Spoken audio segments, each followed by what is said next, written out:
देखेंगे ना तो आप बोलेंगे कुछ दिन ज़िंदगी के मुझे उधार मिल जाए, मेरा बचपना मुझे वापस मिल जाए। सबसे पहले आपने इम्यून सिस्टम स्टडी किया, बराबर। इम्यून सिस्टम के बाद में नेक्स्ट आपने डिसीज़ेस के बारे में स्टडी किया, बराबर। डिसीज़ेस में बहुत सारी डिसीज़ेस आपने स्टडी करी, इसमें कम्युनिकेबल डिसीज़ भी है और नॉन कम्युनिकेबल डिसीज़ेस भी है। उसके बाद में फिर डिसीज़ के बाद में, अच्छा, डिसीज़ में कम्युनिकेबल और नॉन कम्युनिकेबल। नॉन कम्युनिकेबल में खाली एक ही डिसीज़ स्टडी करी थी आपने, दैट वाज कैंसर। और इसके बाद लास्ट टॉपिक आपका एडोलेसेंस है, और एडोलेसेंस के साथ में एक टॉपिक और कनेक्टेड है जिसको हम कहते हैं ड्रग एब्यूज़। ठीक है, सो आज हम चैप्टर का लास्ट पार्ट देखेंगे, drugs, adolescence and drug abuse. तो ये फ़ोटो से मालूम पड़ रहा है आपको कि एडिक्शन क्या होता है। अच्छा, एडिक्शन होता है क्या है? What do you mean by addiction? आदत तो अलग होती है, लत लग जाना, मुझे तो तेरी लत लग गई, ऐसा है ना, वही वाला एडिक्शन है ना ये। फिजिकली, मेंटली, सोशली किसी चीज़ के ऊपर डिपेंड रहना, किसी केमिकल के ऊपर डिपेंड रहना। वो केमिकल अगर नहीं मिला तो फिर पता ना कैसा चेंजेस होता है, कुछ भी कर सकते हो, जो कराना चाहो बंदे से वो बंदा वो काम कर सकता है अगर उसको आप ड्रग्स देने का लालच देंगे। इसको क्या बोलते हैं? एडिक्शन। मम्मी को, डैडी को सुबह अर्ली इन द मॉर्निंग चाय चाहिए, है ना। आप लोग ही बोलते चाय नहीं मिला ना तो मेरा सर दुख रहा है, एडिक्टेड। चाय नहीं मिलने से सर नहीं दुखता है, वो आपका थिंकिंग हो गया वैसा। ठीक है, तो ये भी क्या है? एडिक्शन। हाँ, एडिक्शन दो टाइप के हो सकते हैं, अच्छे भी हो सकते हैं, बुरे भी हो सकते हैं, बट यहाँ पे हम बुरी एडिक्शन के बारे में बात करेंगे, अच्छे एडिक्शन के बारे में नहीं। ठीक है, सो ये अच्छा एडिक्शन है, हाँ, डूबा हुआ है शराब में। क्या शराब उसमें डूबा हुआ है? चलो एडोलेसेंस पे आते हैं, ड्रग्स के ऊपर तो बाद में आएंगे। सबसे पहले हम लोग आते हैं एडोलेसेंस पे। एडोलेसेंस का मतलब क्या होता है? आपका जो टीन एज होता है ना, लाइक 9 या 10 ईयर्स से जो आपका एज शुरू होता है, वो एज से लेकर के 18, 19 या 20 साल तक की जो उम्र होती है, ये उम्र बड़ी ही नाजुक उम्र होती है, बड़ी नाजुक, है ना। आए है देखो कैसी हंसी आ रही है। ये उम्र ऐसी होती है जिसमें या तो आप अच्छी आदतों को अपना लेते हो या फिर बुरी आदतों को अपना लेते हो, दो में से कोई एक चीज़ आप कर लेते हो। दोनों नहीं होता, मतलब आप बोलेंगे नहीं मैं ये कश्ती में भी सवार हूँ उसमें भी हूँ, तो कश्ती जब ऐसी चलेगी ना तो समझ में आएगा क्या होएगा। ठीक है, सो या तो you are at the good side और you are on the bad side. ठीक है, और ये सारा रोल जो प्ले होता है, it is because of the company. Company मतलब आपके जो फ्रेंड्स होते हैं, अ person is known by the company he keeps. Company he keeps का मतलब क्या हो गया? उसके जैसे दोस्त रहेंगे इंसान भी वैसी होएगा। अगर आपको ना डॉक्टर बनना है लेकिन आप रहते हो पान वाले के साथ में, तो पक्का पान वाला ही बनेंगे, डॉक्टर नहीं बनेंगे। बात समझ में आ रही है? आपको डॉक्टर बनना है, आप रहते हो इंजीनियर्स के साथ में, जो बच्चे इंजीनियरिंग कर रहे हैं, तो पक्का आपका माइंड जो है वो डाइवर्ट होने वाला है। आप भी कभी ना कभी घर में बैठ के सोचेंगे क्या मैं भी डॉक्टरी कर रही हूँ या कर रहा हूँ, मुझे क्या करना पड़ेगा? इंजीनियरिंग लैंग्वेज है, क्योंकि मेरे फ्रेंड्स कौन से सर्कल से, उसी सर्कल से बिलोंग करते हैं। तो एक इंसान अपना करियर, अपना एम, ठीक है, अपना मिशन डिसाइड करता है, और डिसीजन किस चीज़ पे होता है? उसके फ्रेंड सर्कल में जो लोग होते हैं। आप कोई भी डॉक्टर को देख लेंगे ना, तो उसका जब पढ़ाई लिखाई का टाइम था, वो टाइम पे आप देखोगे कि उसके फ्रेंड सर्कल में 10 में से 4 तो डॉक्टर रहेंगे, या जो डॉक्टर की पढ़ाई करते रहेंगे वो टाइम पे, और वहीं से ये इन्फ्लुएंस पास होता है उनके फ्रेंड से उन तक। ठीक है, तो हम अपने आप को जिस एनवायरनमेंट में सराउंड करते हैं, वो सराउंडिंग बहुत इंपॉर्टेंट है, वो फ्रेंड्स बहुत इंपॉर्टेंट है, वो संगत बहुत इंपॉर्टेंट है। अगर ये संगत अच्छी मिली तो आपकी ज़िंदगी खुशहाल हाल है, और अगर अच्छी नहीं मिली तो फिर ज़िंदगी में नर्क है, हेल, HELL, NAR नर नहीं, ठीक है. So a person is known by the company that he keeps. Adolescence का मतलब मैंने आपको बता दिया कि एक ऐसा पीरियड है, एक ऐसा टाइम है जो टीन एज को आपके एडल्टहुड से कनेक्ट करता है. ओके और इस टाइम पे अच्छी और बुरी आदतें आती हैं अपने अंदर. इसके साथ साथ बॉडी में कुछ चेंजेस भी होता है. लाइक फॉर मेल है तो मेल के केस में स्पर्म का प्रोडक्शन स्टार्ट होता है. फीमेल के केस में मेंस्ट्रुअल साइकिल स्टार्ट होती है. बॉडी पे एक्ट आते, दाने आते, मुहासे आते. इसके अलावा फीमेल्स में और भी चेंजेस होते हैं, हार्मोनल चेंजेस होते हैं. मेल में भी होते हैं, फीमेल्स में ज़्यादा हार्मोनल चेंजेस होते हैं. चेंज इन वॉइस होता है. बचपन में छोटे बच्चों की आवाज़ बड़ी सुंदर होती है, लड़का लड़की दोनों की. लेकिन जैसे ही 9-10 की उम्र या क्रॉस करते हैं तो लड़कों की आवाज़ थोड़ी हार्श हो जाती है, फीमेल्स की सॉफ्ट रहती है. ठीक है, वो कब तक सॉफ्ट रहती है वो नहीं मालूम अपने को, लेकिन सॉफ्ट रहती है. ठीक है. इसके अलावा फिर डेवलपमेंट ऑफ ब्रेस्ट होता है in the case of female. ठीक, और ये सारे हार्मोनल चेंजेस इसके अंदर है. कैरेक्टरिस्टिक्स की बात करेंगे तो कैरेक्टरिस्टिक्स में मैं सबसे पहले बोलूँगा that this is a transitional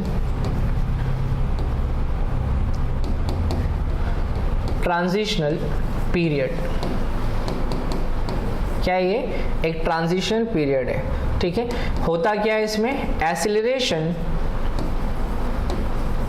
या accelerated growth, physical growth.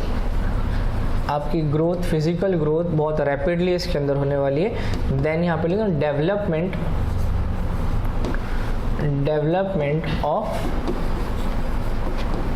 Reproductive organs.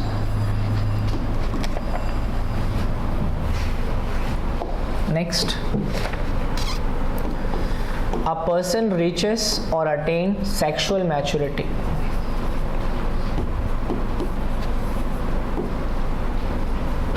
Okay, and development of secondary sexual character. इसका मतलब जो मैंने अभी बताया कि मेल और फीमेल में जो चेंजेस आते हैं, a male is male because of some male characters like maleness है, प्रोडक्शन ऑफ टेस्टोस्टेरोन है, बियर्ड है, मुस्टैश है. ये सब चीज़ें मेल के केस में. फीमेल के केस में डेवलपमेंट ऑफ ब्रेस्ट होता है, हार्मोनल चेंजेस होता है, then onset of menstrual cycle होता है. ये सब सेकेंडरी सेक्सुअल कैरेक्टर्स है. नेक्स्ट,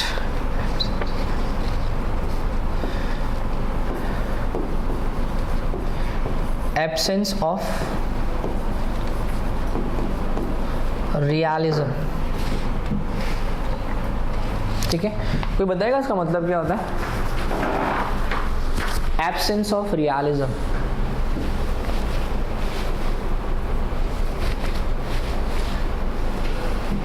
एब्सेंस नहीं होना, रियलिज्म. आप अभी जो अपनी जिंदगी को देख रहे हो ना कि मेरा कॉलेज खत्म हो जाएगा तो कितनी सुखी जिंदगी रहेगी, है ना? समझ में आ रही बात? तो जब वो एज पे पहुंचेंगे ना तो आप बोलेंगे कुछ दिन जिंदगी के मुझे उधार मिल जाए, मेरा बचपना मुझे वापस मिल जाए. ये है आपका एब्सेंस ऑफ रियलिज्म. आप जिस ऐनक से इस दुनिया को देख रहे हो ना, दर हकीकत वो वैसा कुछ रियलिज्म में है ही नहीं, है ना? आपको यहाँ से बैठ के नदी के उस पार का जो नज़ारा दिखता है ना, कि कितने सुखी है वो गांव वाले, और गांव में जाके ही पता चलता है कि कितने सुखी थे पहले हम उस पार, काहे आ गए इस पार. ठीक है, तो आप दरअसल जिंदगी की हकीकत को एक गलत आईने से देखते हो, ऐनक से देखते हो, and that's called absence of realism. जो सोचते हो ना जिंदगी के बारे में, ऐसी जिंदगी नहीं होती है. वो कब पता चलेगा? जब आपका ये एडोलेसेंस पीरियड खत्म हो जाएगा, तब समझ में आएगा जिंदगी क्या है और अभी तक हमने क्या जिया था. ठीक है, that's called absence of realism. English में हम लोग बोलेंगे tendency to look at life through rose tilted glass. Rose tilted मतलब अभी ये इंग्लिश का मुहावरा है.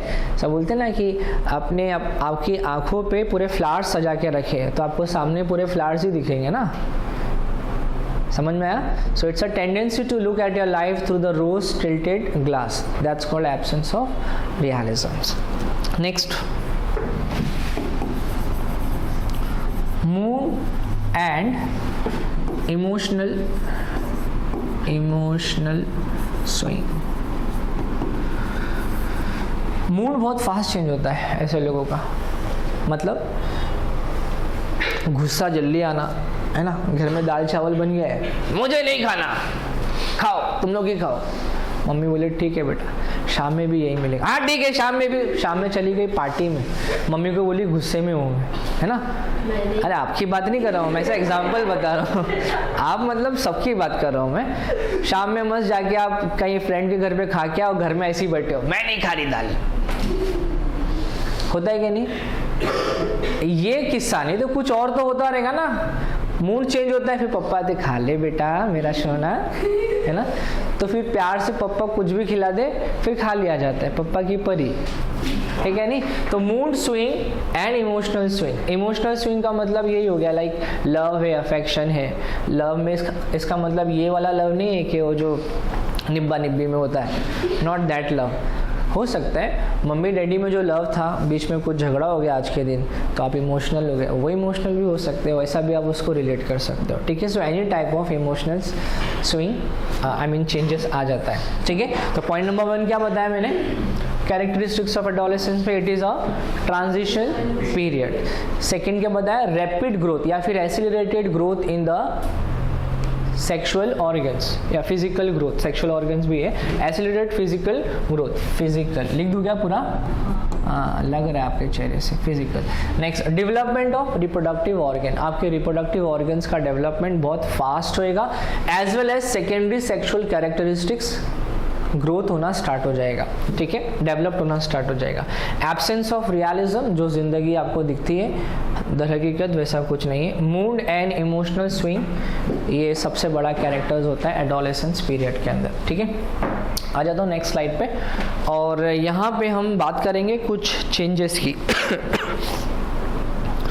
किसकी बात करेंगे? चेंजेस की। चेंजेस मतलब चेंजेस नहीं, चैलेंजेस।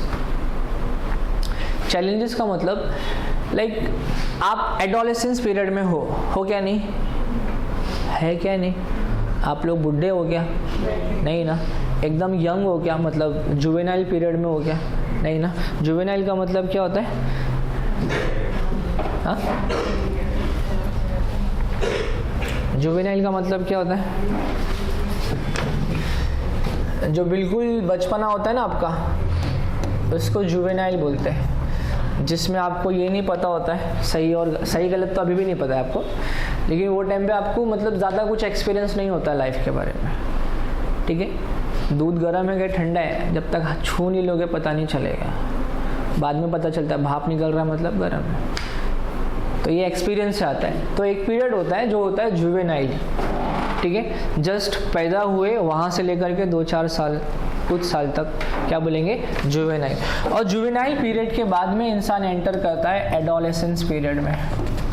इसमें एडोलेसेंस, और एडोलेसेंस से फिर वो होता है मैच्योर, ठीक है, एडल्ट, और उसके बाद में उसका द एंड हो जाता है, देहांत। तो ये आपके लाइफ के स्टेजेस हैं। आप सब ने जुवेनाइल पीरियड क्रॉस कर लिया है, अभी आप कहाँ हो? एडोलेसेंस के सीमा पे हो। सीमा पे ही बोलेंगे ना, क्योंकि कुछ 1-2 साल में आप बाहर निकल जाओगे। उसके बाद में फिर कौन सा पीरियड स्टार्ट होने वाला है आपका? मैच्योर। मैच्योरेशन में क्या क्या होएगा वो बाद में देखेंगे, आप खुद ही देख लेना। और लास्ट में क्या होने वाला है? The end, death. ये आपके लाइफ के स्टेजेस हैं, ठीक है। हाँ, सबको मरना ही है भाई। चैलेंजेस, आप एडोलेसेंस पीरियड में क्या क्या चैलेंजेस, जैसे बचपना जुवेनाइल पीरियड में क्या चैलेंजेस होता है? बाजू वाला जो खिलौने से खेल रहा है, मुझे भी उसी से खेलना है ना। उसके पिताजी ने गुड़िया लेके आए बड़ी वाली, मुझे भी बड़ी डॉल चाहिए। ये हो गया आपका जुवेनाइल पीरियड। ये चैलेंजेस थे, इमोशनल चैलेंजेस होते हैं, ठीक है। ऐसे बहुत सारी चीज़ होती है, उसको जाने दो।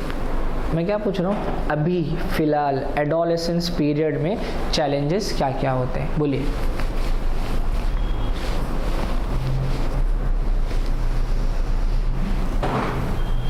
इतना डिफिकल्ट क्वेश्चन है। अच्छा, यहाँ पे लिखा भी कॉमन प्रॉब्लम्स ऑफ एडोलेसेंस। अपने प्रॉब्लम्स का बयान करिए। और क्या पूछ रहा हूँ मैं? नींद नहीं आती कि बहुत आती है? नींद बहुत आती है। ये आपको पहले से रहेगा ना, जुवेनाइल पीरियड से। ये तो लेक्चर में भी सो जाती है कभी कभी, इतनी नींद आती है उसको, है ना। बड़ी मुश्किल से बिठा के रखना पड़ता है उसको, उसका मन ही नहीं पढ़ाई में, उसका मन कहीं और लगा हुआ है। आर्ट्स में, आर्ट्स का सब्जेक्ट उसको लेना है बाद में, काहे साइंस पढ़े सर, है ना। यही मन में उसके कुछ चलता रहता है। ठीक है,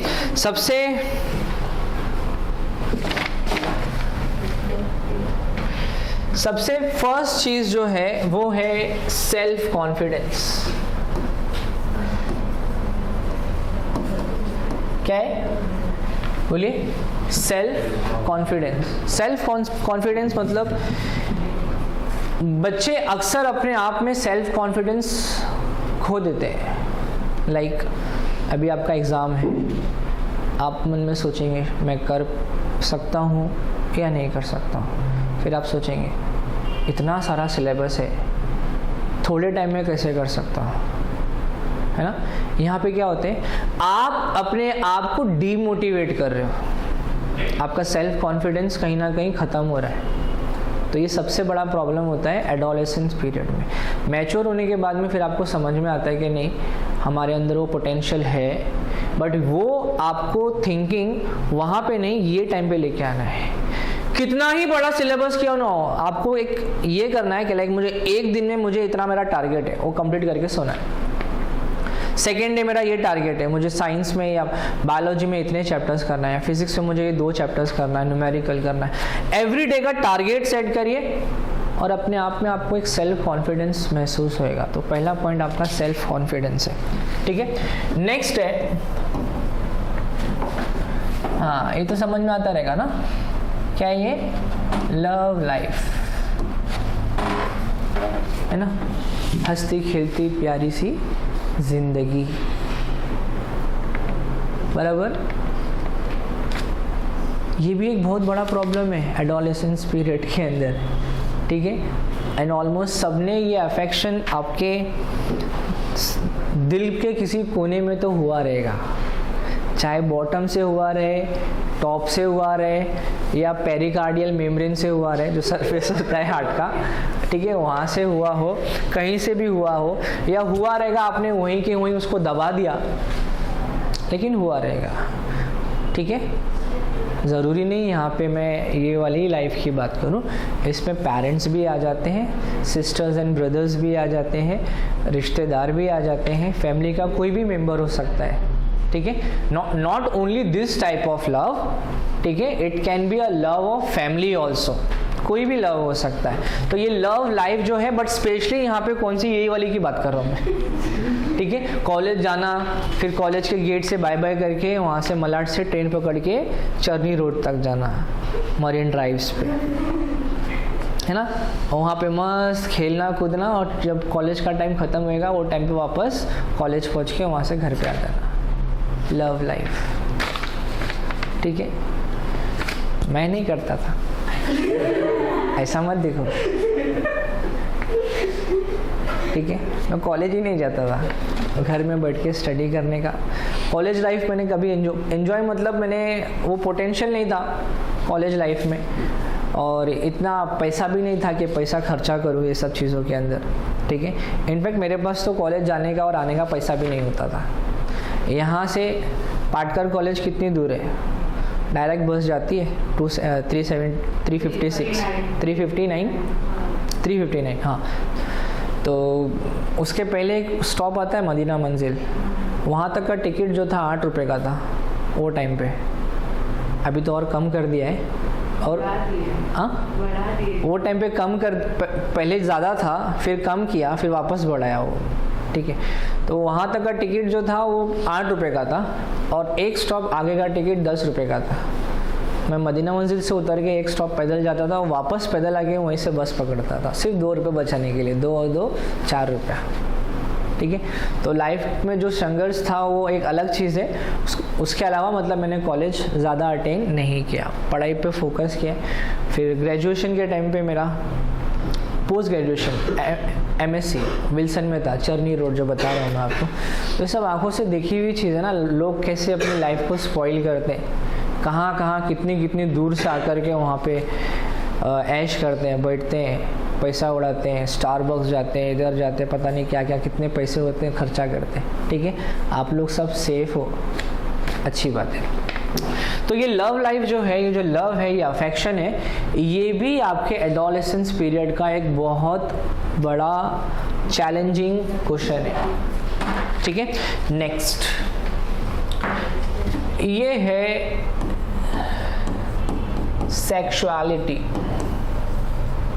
कहीं ना कहीं मन के किसी कोने में कोई ना कोई इस चीज़ की कुंडी खटखटाता है हर इंसान को, और जिस इंसान ने इस कैरेक्टर पे, इस चीज़ पे अपना कंट्रोल कर लिया, मतलब उसने अपने आप को सारी गंदी आदतों से छुटकारा पा लिया। सेक्सुअलिटी, लव के बाद नेक्स्ट स्टेप वही होता है, and that's called sexuality.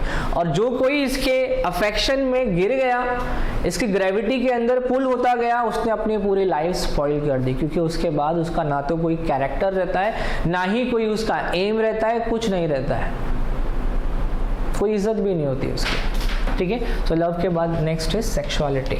Next ये जो आपको दिख रहा है, क्या नाम दूँ इसको मैं? डिप्रेशन या फिर फोबिया। फोबिया मतलब डर।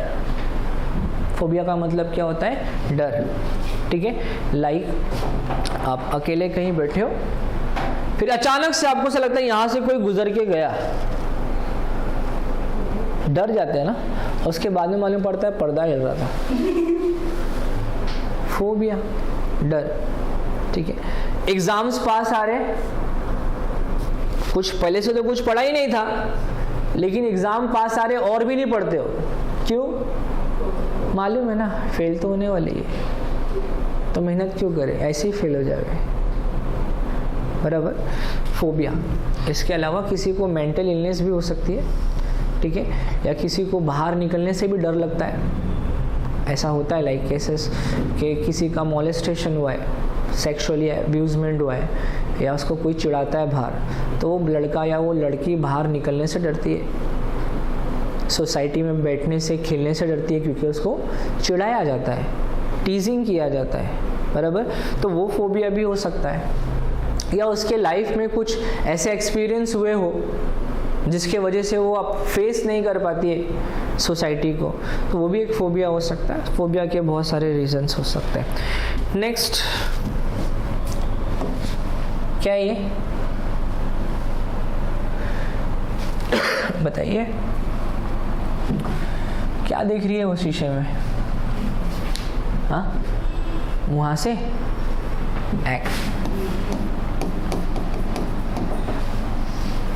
ये बहुत बड़ा प्रॉब्लम है ना। एक भी हो जाए ना तो उस दिन कॉलेज कैसा जाना पड़ता है वो उन लोग को ही मालूम है। एक छोटा सा दाना लेकर के उसको फोड़ के पता नहीं क्या क्या उसके अंदर भर देते हैं कि वो ना आए। ठीक है, बट ये आएगा, आप जितना उसको अवॉइड करोगे उतना आएगा। वो बोलेगा तू मेरे को खाली बस रोक के दिखा, मैं आके दिखाता हूँ, कुछ भी लगाओ। ठीक है, विको टर्मरिक नहीं cosmetic, Vicco turmeric Ayurvedic cream भी लगाओ तो भी वो आएगा। कब तक आएगा? जब तक आप एडोलेसेंस को क्रॉस करके नेक्स्ट दहलीज तक ना चले जाओ, जब तक आपको एक्ने जो है होने वाला है। नेक्स्ट ये दिख रहा है, उदास है, पीछे वाला खुश है, इसको बोलेंगे मूड स्विंग। पल में कुछ और, पल में कुछ और, है ना। जस्ट थोड़ी देर पहले आप एकदम हैप्पी थे और थोड़ी देर बाद ऐसा लग रहा है कि मतलब सारी दुर्घटना आपके साथ ही हुई है। ठीक है, मूड स्विंग होएगा। ये दिख रहा है क्या है? क्या है? बोलो। ये फोटोज डाला हूँ, बहुत मेहनत किया उसके पीछे मैंने। ऐसे ही नहीं रेडी हो जाती पीपीटी। झगड़ा कर रहे हैं। ऐसा भी हो सकता है कि लाइक आपस में इन लोग बहस कर रहे हैं। झगड़ा एक अलग लेवल होता है, बहस एक अलग होता है। हो सकता है ये लोग आपस में कंपैरिजन कर रहे हैं अपने आप को कि कौन सुपीरियर है कौन इन्फीरियर। हो सकता है वो एम्प्लॉय हो, बॉस हो सकता है वो HR हो, मैनेजमेंट हेड हो, ओके, और ये उसका एम्प्लॉय हो, दोनों में आर्ग्यूमेंट हो रही है कि मैं करेक्ट हूँ कि मैं करेक्ट हूँ। तो इसमें क्या होता है कि ऐसे एज में आप अपने आप को कंपेयर करते हो, कंपेयरिंग, ठीक है। और यहाँ पे एक और चीज़ लिखता हूँ मैं, कंपैरिजन, और गुस्से को क्या बोलते हैं? एंगर भी लिख सकते हो। एग्रेसिवनेस, नाउन फॉर्म, एग्रेसिवनेस, ठीक है, कंपेयरिंग या फिर एग्रेसिवनेस, ठीक है। ऐसा होता है ना, कोई मतलब बहस होती है और हम मानते ही नहीं उस चीज़ को। आपकी जो एज है ना, वो एज में तो पक्का मानते ही नहीं, है ना। क्या होता है ना, 10th पास हुए, सर कौन से कॉलेज में जाऊँ, बोलूँगा ये क्या है, 15 कदम की दूरी पे कला विद्यालय, वहाँ पे एडमिशन। नहीं सर, बस क्या सर, यहाँ पे जाओ पढ़ने के लिए मैं। अच्छा कहाँ जाएगा? सर मैं रिजवी कॉलेज जाऊँगा। किधर? बैंड्रा। सर मैं भवंस कॉलेज जाऊँगा। किधर? अंधेरी। सर मैं मिट्टीबाई कॉलेज जाऊँगा, विल्सन कॉलेज जाऊँगा। मतलब पढ़ना नहीं है, घूमना है। रोज ट्रेन से जाना इतनी दूर, फिर वापस आना। 4 दिन के बाद, क्या बेटा कैसा पढ़ा रहे मिट्टीबाई कॉलेज में? अरे सर पूछो मत, लेक्चर तो होता ही नहीं है। अरे वो तो बड़ा कॉलेज है ना। तो क्या सर, टीचर आती है, फटफट फटफट क्या पढ़ाती है, कुछ समझ में नहीं आता है। 8 दिन के बाद, 1 महीने के बाद, क्या वो कॉलेज नहीं गया? अरे सर कितना दूर है। बस 4 दिन की चांदनी, फिर अंधेरी रात है। सर आप जो बोल रहे थे बराबर बोल रहे थे। क्यों सर? 2.5 घंटा जाने को लगता है, 2.5 घंटा आने को लगता है। दिन के 5 घंटे बर्बाद। आने के बाद पढ़ने का मन नहीं करता 2 घंटे तक। 5 और 2 7 घंटे बर्बाद। 24 घंटे में से 7 घंटे बर्बाद। बाकी के 7 घंटे कॉलेज में, 7 घंटे सोने के। पढ़ेगा कब? यस सर मैंने रॉन्ग डिसीजन लिया। यही चीज़ मैं तेरे को पहले समझा रहा था, क्योंकि मैं जब से देख रहा हूँ इतने सालों से कि जो कॉलेज पास में है वही अच्छा कॉलेज है। कॉलेज में कहीं पे भी पढ़ाई नहीं होने वाली है, ठीक है। पढ़ना आपको अपने आप से ही है, तो टाइम क्यों वेस्ट करने का। और ये आप लोग भी एक्सपीरियंस करते रहेंगे। कोई भी बड़ा कॉलेज जा कर के कोई मतलब नहीं है, ठीक है। बट जैसा आपने मेरी बात नहीं मानी, वैसे ही आपकी बात भी आप जिसको समझाओगे वो नहीं मानेगा। कब तक? जब तक वो खुद एक्सपीरियंस ना कर ले तब तक। लेकिन जब तक एक्सपीरियंस करते बहुत देर हो चुकी होती है ना। फिर 2 साल के बाद में ही आपको रिहाई मिलेगी, 11th एंड 12th। तो यहाँ पे क्या होता है, एग्रेसिवनेस भी होता है। एक तो ये हो गया, एक आर्ग्यूमेंट्स जो मैंने आपको बताया वो हो गया। और इसके अलावा आप अपने आप को कंपेयर करते हो। जैसे कि क्लास में 2 टॉपर हैं, एक 91% वाला, एक 92% वाला। पक्का आपस में इतनी बड़ी ठसन रहेगी ना दोनों के अंदर, एक दूसरे से बात नहीं करेंगे। उन लोग बात करेंगे तो खंजर लेके बात करेंगे, मतलब कब चुबो दे उसको ऐसा करके। क्यों? क्योंकि 92 वाला ये नहीं चाहता कि 91 वाला मुझसे आगे आए, और 91 वाला ये नहीं चाहेगा कि ये मुझसे आगे चले। वो उसको पीछे खींचेगा और वो उसको पीछे खींचेगा। कंपैरिजन करते हैं, इट इज़ अ रेस, ठीक है। नेक्स्ट, ये पोस्टर से आपको क्या नजर आ रहा है? मम्मी एक बच्चे को प्यार करती है। हाँ, ओवर थिंकिंग नहीं, पीछे एक फिगर उसमें और दिया है।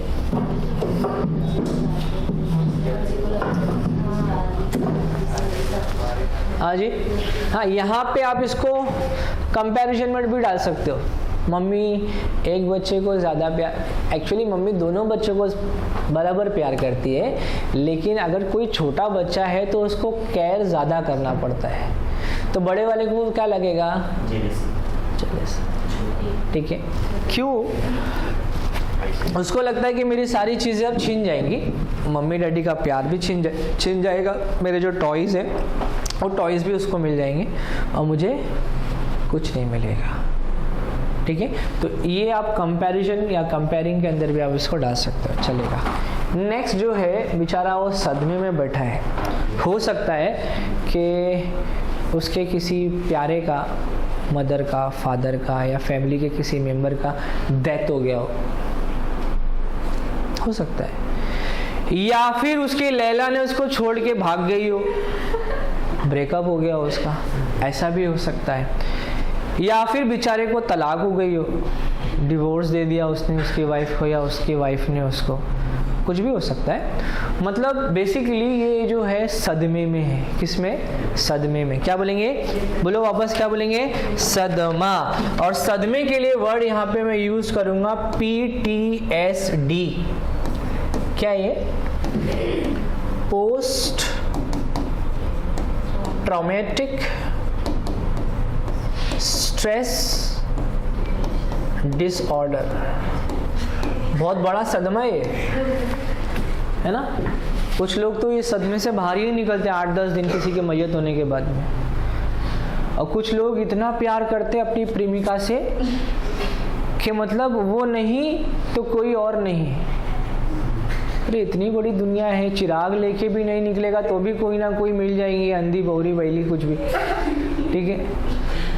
और ये तो समझ में आता है कि 36 आएंगी 36 जाएंगी, मेरी वाली मेरी मम्मी लाएंगी, कुछ तो समझ में, लेकिन वो सदमे में ही बैठा है वो। मतलब वो नहीं तो कुछ नहीं। इतनी बड़ी दुनिया है, कोई ना कोई मिले। ये सोचना कि वो तेरे लायक ही नहीं कि तेरे साथ रहे, तेरे बराबरी की नहीं कि तेरे साथ रहे, ये सोचने का लाइफ में। कितने भी अप्स एंड डाउन्स आएंगे ना, अपने पास्ट फ्यूचर को लेके नहीं बैठने का कि नहीं मुझे वही चाहिए। समझ में आया? जो हो गया सो वो फ्यूचर आपका पास्ट था, किस पे फोकस करने का? फ्यूचर पे। क्या सोचने का? तेरी औकात ही नहीं मेरे साथ में रहने की। समझ में आया? ऐसे ही देने का, एटीट्यूड ऐसे ही रखने का। समझ में आया? हाँ यस। देखो नए नए आइडिया अपने को ये देंगे, ठीक है। तो इसको क्या बोलेंगे? Post traumatic stress disorder. सबसे बड़ा सदमे में चला जाता है कुछ दिन तक इंसान, और उसके बाद में उसमें से निकलना उसको थोड़ा मुश्किल होता है। वो कोई ऐसा नॉर्मल चीज़ नहीं होता है, वो एक डिसऑर्डर है। क्या बोलेंगे इसको? Post traumatic stress disorder.